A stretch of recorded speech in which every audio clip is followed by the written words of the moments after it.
भोंदू अशोक खरात याच्या कार्यालयाची क्राईम ब्रांचने तपासणी केलेली आहे आणि नाशिकच्या कॅनडा कॉर्नर या परिसरामधील ओक्स कार्यालयाची क्राईम ब्रांचने तपासणी केली आहे। याच कार्यालयामध्ये महिलांचं शोषण झाल्याचा संशय देखील व्यक्त होतोय।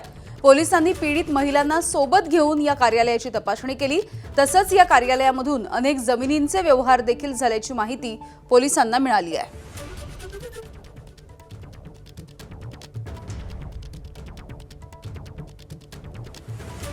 तर गेल्या 3 दिवसापासून भोंदू अशोक खरात याची एसआयटी तपासणी सुरू आहे आणि आता क्राईम ब्रांच देखील यामध्ये तपासणी करतो आहे।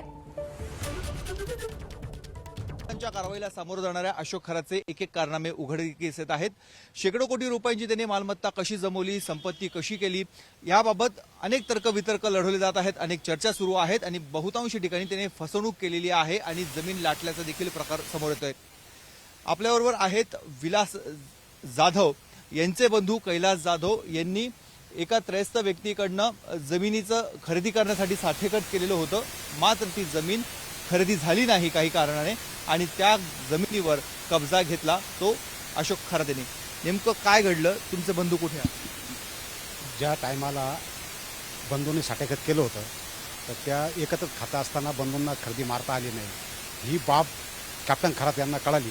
त्यांनी सगळ्या लोकांना एकत्र करून ती जागा खरेदी करून घेतली। माझ्या बंधूंचं असं म्हणणं होतं, हा मोठा माणूस आहे तर जाऊ द्या, त्यांनी जरी खरेदी घेतली असेल तर आपल्याला काही ना फुलाची पाकळी देईल। बंधूंना त्यांच्याकडे मागणी केली, गेले भेटायला गेले, पण बंधूंना ते भेटले नाही। त्यांनी सांगितलं तुम्हाला काय करायचं ते कोर्टातून करा।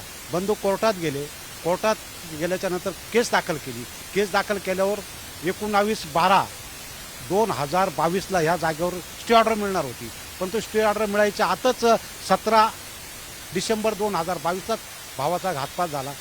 तो अपघात नसून तो घातपात होता असा आमचा संशय आहे। कारण ज्या टायमाला आम्ही आंबड पोलीस स्टेशनला गेलो, ज्या टायमाला अपघाताचा गुन्हा दाखल त्यांनी करून घेतला, पण त्यांना सांगितलं की आमचा संशय हा घातपात आहे, हा अपघात नाही आहे। पोलिसांनी सांगितलं तुम्हाला जे सांगितलं ते सांगा, आम्ही FIR मध्ये लिहून घेतो, आम्ही चौकशी करू आणि तुम्हाला न्याय देऊ। परंतु ज्या टायमाला आम्ही यांना विचारणा केली का बाबा काय झालं पुढं चौकशीचं, तर त्यांनी सांगितलं तर याच्यामध्ये व्यक्त करतात भावाचा घातपात झाला, पुढे काही नाही केलं। कारण ह्या माणसाचे खूप पोर हात पोचलेले असल्यामुळे आम्ही पुढं काही केले नाही। पण आम्हाला एक जाणीव होती का ह्या माणसा माझ्या भावाचा घात आहे। काही दिवस आता इतक्या वर्षांनी तुम्ही का समोर आले? समोर असं आलं का ABP माझा, उघडा डोळे बघा नीट।